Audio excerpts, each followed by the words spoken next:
I'm Lila, a 45-year-old who had given up on marriage. I married Keith, who I met after turning 40, and a year ago we opened a bar. I met my husband Keith at a bar I just happened to stop by at. From that time, Keith was visiting various places in preparation for opening our own bar. He said he fell in love with me at first sight because of my hearty drinking style. For the first time, I thought it was good to be a heavy drinker. We started dating and got married in 6 months. Both of us being adults, we didn't have much conflict and are still on good terms. Thanks to our good relationship, we've gained a lot of regular customers. The bar is doing well, and I'd like to say we have no worries, but the problem is my brother Oswald and his wife Kristen, who live nearby, coming to our bar. Every day they come by, and it's really annoying. Thanks for the free meal. Oh, I'm stuffed. But hey, cook faster next time and bring it over quickly. Oswald, chewing on a toothpick, said this as he ate with Kristen, who suddenly blurted out, "This is Ray, our son. He's a troublemaker, so you raise him," she said, bringing the nephew they brought along in front of us. "See ya, and don't come back, Ray. We'll send your stuff over to their place." Ray was teary-eyed. Understandable, since he's only 10. "What the heck? Ray's just 10. Are you abandoning your child?" I asked, and Kristen sighed, laughing as she answered. "Well, Ray doesn't listen and acts like a punk. I'm pregnant with a second child, so we're giving away the defective one, the real bad product." What a thing to say in front of her own child. Before I could get angry, Keith spoke up. "All right, Ray, from today, I'm your dad. Come here." This is why I fell for Keith, his straightforwardness.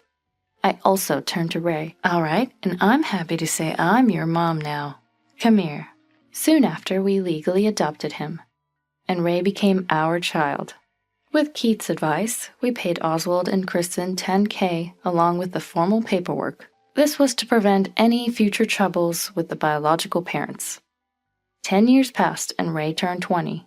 Since then, we banned Oswald and Kristen from our shop and home, so we didn't know each other's whereabouts. Our business flourished, and we even owned multiple stores. That day, as the shop settled down, the door opened. "Whoa, you guys are thriving. You're like celebrities," Oswald said as he walked in. Kristen, appearing from behind, spotted Ray and immediately called out, "Hey, Ray, we're going home. Come on." I was dumbfounded. Did they have no common sense? But Ray calmly said, "This is my home. My parents are here and you guys should leave." He continued working without looking at them. Ray was working at this bar. "What are you talking about? Your home is our apartment." "No, that's messed up. The adoption was finalized 10 years ago." "Do they not remember?" I continued. "You abandoned Ray, calling him a bad kid, but it was just because of you. He's actually a great, honest kid." Ray had been a bad kid, but changed after meeting someone in middle school. He had many conflicts with his friends then, but now they support him. He graduated high school and went to vocational school. It was a culinary school. "I'm determined to carry on Dad's flavors," he would say. The last 10 years were tough, but I have no regrets. I'm proud to have become his real parent. Oswald and Kristen, after abandoning him, now claim they've come to take him back. Unforgivable. "What do you mean? We're Ray's biological parents. We can do what we want with Ray." "How many times do we have to tell you he's officially our son now?" Oswald stunned. "No way. That's invalid, Ray. That was a promise made 10 years ago." "It's not just a verbal promise. Legally, we're his parents." I showed them the adoption papers I had stored by the register in the event something like this ever happened, complete with proof of payment. As he took them, Oswald smirked and tore the paper. "There, now it's invalid. You fell for my plan." "I thought you might do that. That's a copy. I wouldn't give you the original." Shaken, Oswald said, "What? Talking back to your brother like that?" "You should be grateful we came to pick you up." Ray, not looking at them, said, "No, I didn't ask for this, so why should I be grateful? My parents are, well, Lila's my mom and Keith's my dad." While blushing, I felt like crying, but now wasn't the time. I'll have him say it again later. Is it even okay for you to be here at this hour? Didn't you say 10 years ago that you were pregnant with a second child? Who's taking care of him or her now? I had a bad feeling, but Kristen replied, That kid turned bad too. Probably out playing with friends now. Unbelievable. No love for your own children? I end up speaking in a strong tone. So we came to take Ray back, thinking of swapping the kids. You guys can raise our second child, right? Cool with you? These people are unfit for parenting. Ray's an adult now, so it's up to him. But let us take the other child too. Really? Okay. This time it's $50K. I couldn't believe how disgusting my brother's words were, as if he was only after the money, probably planning to snatch Ray's earnings. Then, unexpectedly, I'll pay the money, please take my brother too. Dad, sorry for the trouble, Ray said.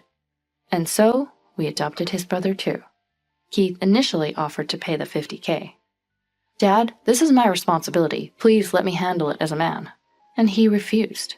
Keith respected Ray's decision as an adult. The brother Kay was more of a handful than Ray. At 10, he stayed out late and didn't trust adults.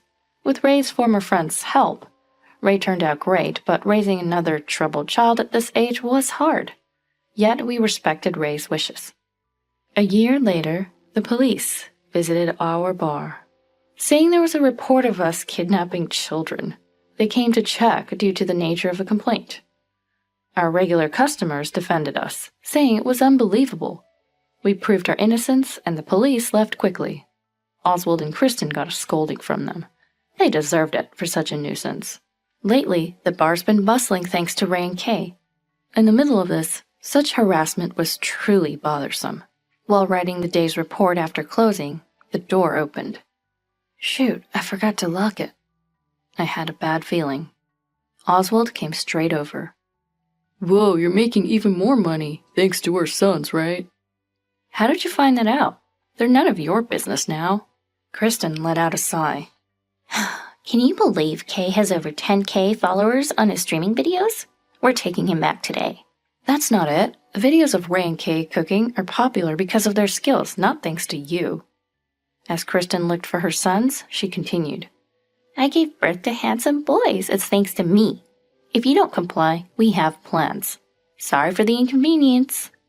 Then they left and the brothers came out. What are they planning? Maybe we should make them understand with force. No, I'll handle it, Ray. The brothers discussed. Keith, standing behind them, tapped their shoulders. The two looked back. You're our children now. Don't cross any boundaries. They reluctantly obeyed, but Oswald and Kristen escalated their harassment. Our online reviews were tampered with. It was likely Oswald. That bar uses expired ingredients, or they hire bad guys to intimidate customers, were among the accusations. Some comments refuted them, but the issue wasn't settled. We received many prank calls and group cancellations. Such petty harassment was really troublesome. After enduring this for half a year, Oswald and Kristen came by. Hey, aren't you going to close the shop? So stubborn. These were their first words. Utterly frustrating. Give back our sons already. They're good money. You both still haven't changed, huh? This was all you guys, right? Oswald replied jokingly as always. What are you talking about? Just give them back. The boys are not objects. Go home now. Oswald handed over a paper saying something outrageous. We're opening a bar, and they're going to work for us. The paper was a loan agreement and a business plan. I wondered if any bank would lend on such a flimsy plan. Oswald, where did you borrow this money from? Isn't this risky? It's fine. Ray can pay if anything goes wrong. The lender was clearly shady, with bizarre interest rates. The situation would cause trouble for Ray and Kay. It seems as though the online impact is huge. A friend of mine canceled after seeing the reviews. No wonder we hardly got new customers. It's you guys causing trouble. Kristen feigned ignorance. I don't know what you're talking about. There's no proof. Maybe the health department will come next. If you don't want that, why don't you help with the financing? Now they're even resorting to threats. I should have recorded this conversation. The situation will surely affect Ray and Kay. Though I'm not familiar with social media, I'm sure they're trolling their streaming activities too. We won't let anything interfere with Ray and Kay's activities. But proving anonymous actions as theirs is difficult. These are such convenient times for bad guys, too. Justice only prevails in movies and fiction. Today we brought someone with us. Come in. A man with a fake smile appeared behind Oswald and Kristen, his eyes not laughing. He's not a normal person. Definitely not just a troublemaker. Hello, I'm Robbie. I'm the one who financed this. Clearly, he wants to ensure his money is repaid. Robbie, smiling, surveyed the bar, probably checking for security cameras. He's more experienced than Kristen. After checking the cameras, he made a veiled threat. We just want the money back. Can you bring your sons as guarantors? Ray and Kay, once delinquents, were trembling in the back. It's natural to be scared. I resolved to protect them when suddenly... Hold on. Keith, who had been quietly listening, spoke up. First, Robbie, my sons aren't guarantors, so collect the debt from Oswald. What? Are you mocking us? Do you know who we're working for? Keith removed his apron and replied. Yeah, I know. Jonathan, right? Doesn't he know about me? Robbie's face turned pale as he stared at Keith. Are you the Keith who used to be on par with Jonathan? Everyone was shocked. We couldn't imagine gentle Keith being involved in such a past. I can't believe that such a kind person was once a delinquent. Later, I learned he wasn't really a troublemaker. He just became known for defending himself from the bad guys. Still, he had contributed to peace in the area, resolving conflicts of others. Robbie's face lit up with admiration. Hey, Robbie, connect me to Jonathan. Robbie hurriedly made the call, and Keith turned on the speakerphone. Hey, Robbie, what took you so long? Hey, Jonathan, you still doing this kind of stuff? After a pause, Jonathan replied. Oh, whoa, is that you, Keith? Why are you on Robbie's phone? I'm dealing with this Oswald issue. He's my wife's brother. Jonathan sighed.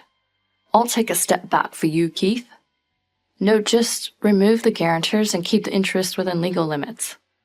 Oswald and Kristen paled with relief. Jonathan, quit this business. If you start a normal job, let's have a meal. All right, I'll consider it. Time to move on. The call ended. Next, Oswald and you. I filed a disclosure request. How can you do that with anonymous actions? Keith calmly placed several papers on the table. Laws change. Disclosure requests are easier now. You should have remembered you registered on public Wi-Fi and not your cell phone. Oswald realized his mistake. Kristen blurted out in panic. Oswald, you idiot. I told you to be careful. I was smart using overseas servers. Realizing her slip-up, but defiant, she scoffed. There's no proof. Being caught here doesn't matter. Then Robbie tapped Kristen's shoulder, pointing up. The security camera caught everything, and Kristen's eyes met the cameras. Keith, Lila, I'm sorry for everything. I'm leaving now. Sorry to you too. Ray and Kay, I'll just go. With that, they left.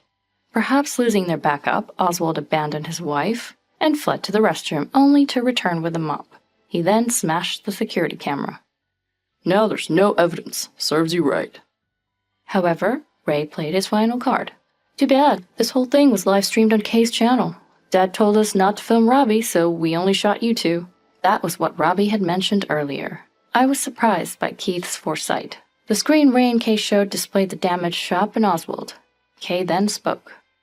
Thousands of people watch my broadcast. It may seem fake, but I won't stop. These are our biological parents. We became delinquents because of them. Indeed, I knew their story. Oswald and Kristen rarely came home and didn't pay for school, leading Kay to truancy. It was the same reason Ray became a delinquent. Anyone in their situation would struggle to grow up right. When we took them in, they were thin and haggard. They cried when we first fed them. It's heartbreaking that not all children get such basic care. Tearfully, Kay confronted them. When I was abandoned for being a delinquent, Ray, Dad, especially Mom, saved me. I consider her my real mom. Ray always brags, Mom and Dad are our real parents. Hey, you don't have to mention everything. Ray blushed. We never knew he felt that way, and I was moved to tears. Keith was crying hard. Anyway, we're cutting ties completely. I hope you get caught. If you disturb Mom, Dad, or Kay again, we won't hold back. Then Oswald's phone rang. Apparently, his boss saw the broadcast and was furious. Oswald was apologizing. Kristen's phone was ringing nonstop too. She sat down in despair. We filed charges for property damage, defamation, and business interference. Ultimately, Jonathan settled the payments in full as a settlement. He did this to ensure he'd get his loaned money back, as arrest would hinder repayment. Maybe arrest would have been better for them. Oswald got fired for abuse exposure, and Kristen, shunned by friends who saw a case broadcast, lost all her close relationships. The influencer power was frightening. With no one else, they turned to Jonathan. They were set far out in the countryside for hard labor, likely until retirement. A bad choice of reliance. Keith said, Jonathan's unforgiving as an enemy, but reliable as a comrade. He probably sent them far as a favor to us. I'll invite him to our shop. That's what he said. Jonathan was selective, dealing legally except with such trashy people. Not that it justifies his actions, but he helped us. Our son's channel became famous after the broadcast, spreading their story of brotherly love. Both of them being handsome, they attracted fans to our shop. Their old delinquent friends, inspired by the broadcast, have become better people and now visit or work at our bar. The area became safe, with all the delinquents gone. They found purpose through work, no longer needing to be delinquents. Ray became the main shop's manager and some of his friends, managers of branches. Our shop became known nationwide. It's a reminder to ponder why someone becomes a delinquent, understanding their reasons. You realize they're just like us at birth. Today, Keith and I work alongside everyone once again.